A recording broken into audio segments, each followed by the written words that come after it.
Right now, you are translating this sentence in your head, and that habit is costing you 400 milliseconds per word. Multiply that across a normal conversation. That's roughly 3 full seconds of delay per exchange. That's why you always feel behind. Why the moment passes before your answer is ready. Why the conversation moves on without you. Remember that number. 400 milliseconds. We'll come back to it at the end. Here is what nobody tells you. Fluency is not about knowing more words. You probably know 3,000 English words already. Maybe 5,000. That is more than enough for fluent daily conversation. Native speakers use about 2,000 words for 90% of what they say. So the problem is not your vocabulary. The problem is where those words live in your brain. Right now, your English is stored as a satellite. Every English word is attached to a native word, like a label glued onto another label. You hear apple. Your brain retrieves your native word first, then it finds the meaning. Then it builds a response in your native language. Then it translates that response back into English. 4 steps, every single sentence, every single time. Neuroscientists call this the lexical mediation loop, and it has a hard physical speed limit. Your working memory can hold about 4 items at once. That is not an opinion. That is the measured capacity of the human prefrontal cortex. Translation burns 3 of those 4 slots. Holding the native sentence, converting it, checking the result. 1 slot left for actually listening to the other person. You are running a marathon while carrying another runner on your back. This is why you understand movies but freeze in conversations. Comprehension gives you time. The subtitles wait for you. The actor doesn't expect an answer. But speaking does not wait. Real conversation runs at 150 words per minute. The translation loop collapses under that pressure. And here is the painful part. More grammar study makes it worse. More vocabulary lists make it worse. Every word you memorize as a translation pair reinforces the loop. Every flashcard with your native language on one side is a vote for the detour. You are not building an English brain. You are building a faster dictionary. And dictionaries don't speak. There is a second cost, a hidden one. The constant translation exhausts you. A 2020 study at the University of Granada measured cognitive load in learners during conversation. The translators showed glucose depletion patterns similar to students taking a math exam. 20 minutes of conversation, drained like 2 hours of study.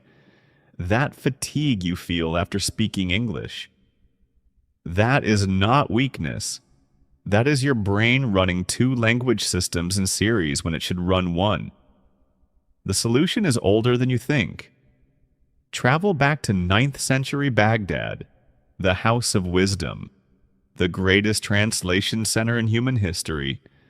Persian, Greek, Sanskrit, Syriac, Arabic. Thousands of manuscripts, the most important intellectual project of the medieval world. And inside it, a quiet discovery about the human brain. The master translators noticed something strange about their apprentices. The newest scholars translated word by word. Scroll open, finger on the line, converting each term. Slow, mechanical, exhausted by noon. Their translations were technically correct and completely dead. But the masters worked differently. A master read a full Greek passage. Then he closed the scroll. He walked in the courtyard. He thought about the meaning itself, not the words, the images, the logic, the structure of the argument. Only then did he sit and write, directly in Arabic, fluid, natural, alive. He was not converting words. He was re-experiencing ideas in a new language. The scholars of Baghdad had discovered direct semantic access, 1,000 years before neuroscience could name it. The samurai of 16th century Japan trained the same principle in a very different arena: combat. They called it mushin, no mind. A swordsman who thinks about his technique dies. There's no time to narrate the block, the pivot, the strike. The movement must come directly from perception. No inner commentary, no middle step. Perception to action. Their training was designed to delete the narrator. Thousands of repetitions until the description disappeared, and only the response remained. That is exactly what thinking in English means. Perception to English. No native language middleman. Delete the narrator in your first language. Now the mechanism. What actually happens in your brain when you think in a language? A 2018 study from the Max Planck Institute scanned bilinguals during inner speech. The researchers found two distinct patterns. Learners activated their native language network first, then the English network, sequential, slow. Two lights turning on, one after the other. But balanced bilinguals showed something remarkable. Their English connected directly to the semantic hub, a region in the anterior temporal lobe where raw meaning is stored. Meaning without words. Concepts in their pure form. The apple itself, not the word for it. The sensation of cold, not the label.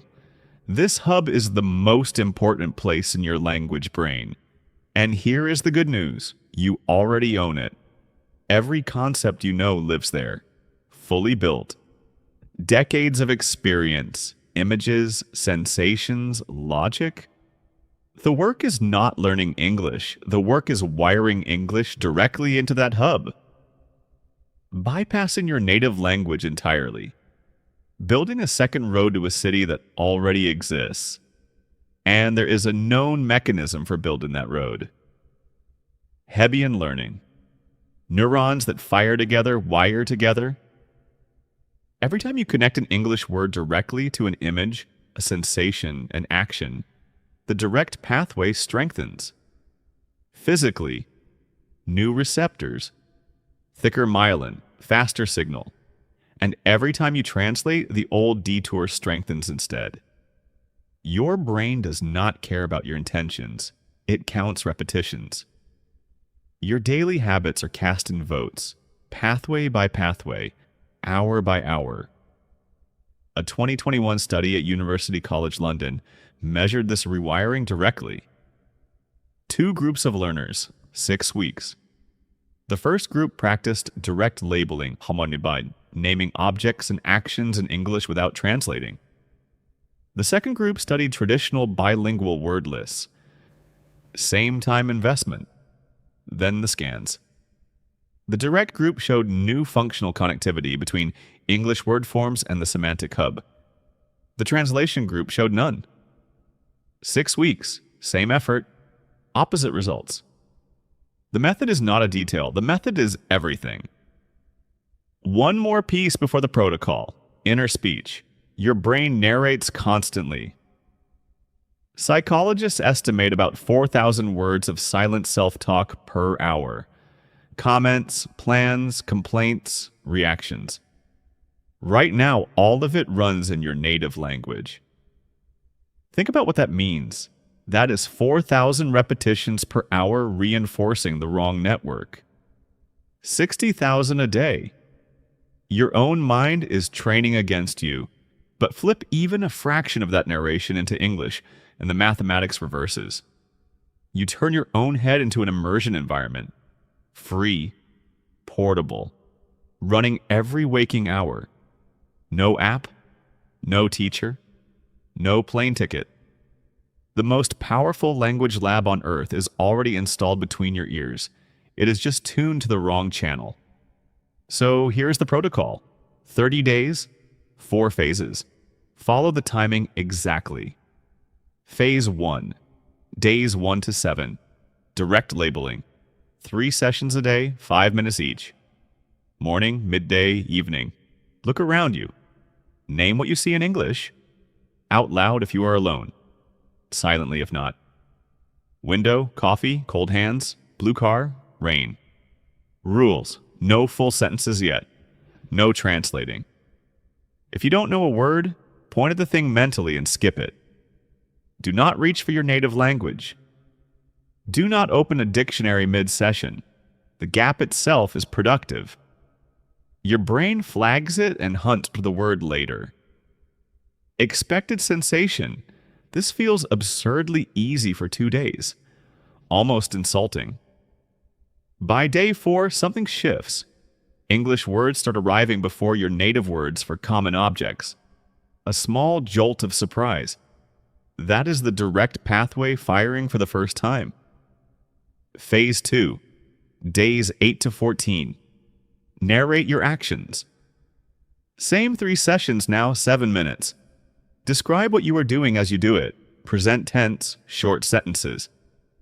I open the door. I pour the water. The water is hot. I sit down. Rule maximum 5 words per sentence. Complexity is the enemy here. You are training speed, not style. Nobody is grading you. Expected sensation.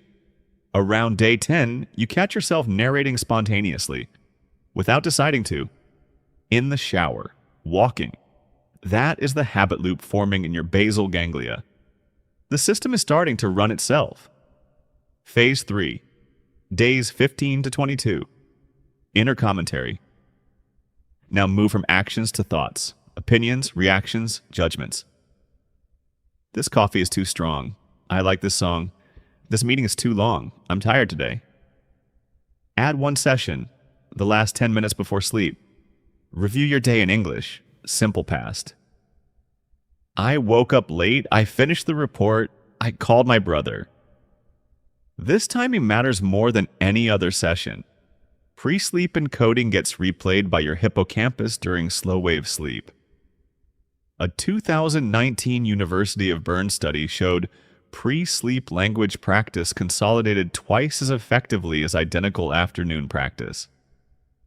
Same material. Double retention. You are handing your night shift a work order. Expected sensation. Your first dream fragments in English often appear this week. A phrase, a voice. Do not chase them. They are a symptom, not the goal. Phase 4, days 23 to 30. Full switching blocks. Choose 2 fixed blocks per day, 20 minutes each. Commute. Cooking, walking. During those blocks, every thought that can run in English runs in English. When your native language intrudes, Kausleiden, and it will, do not fight it. Do not punish yourself, notice it. Restate the thought in English, the Kaiser simpler if needed. Rule, never stop to look up a word during a block. Approximate. Describe around it.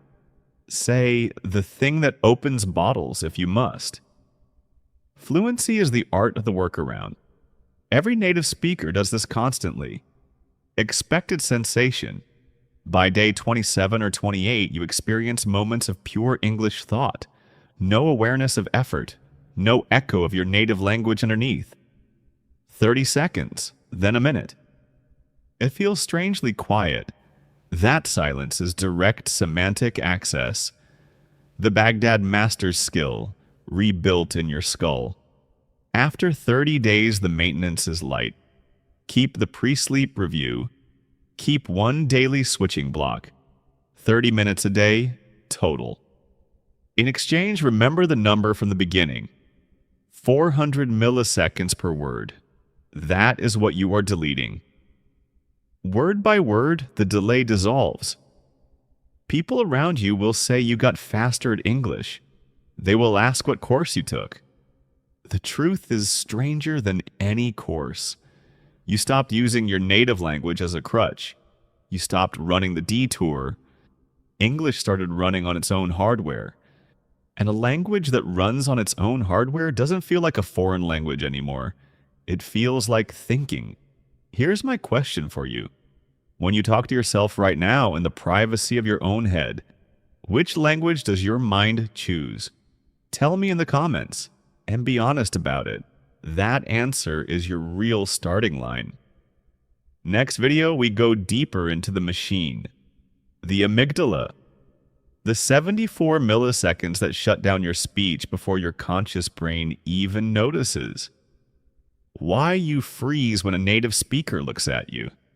Why your mind goes blank at exactly the wrong moment, and the samurai circuit that turns that freeze off.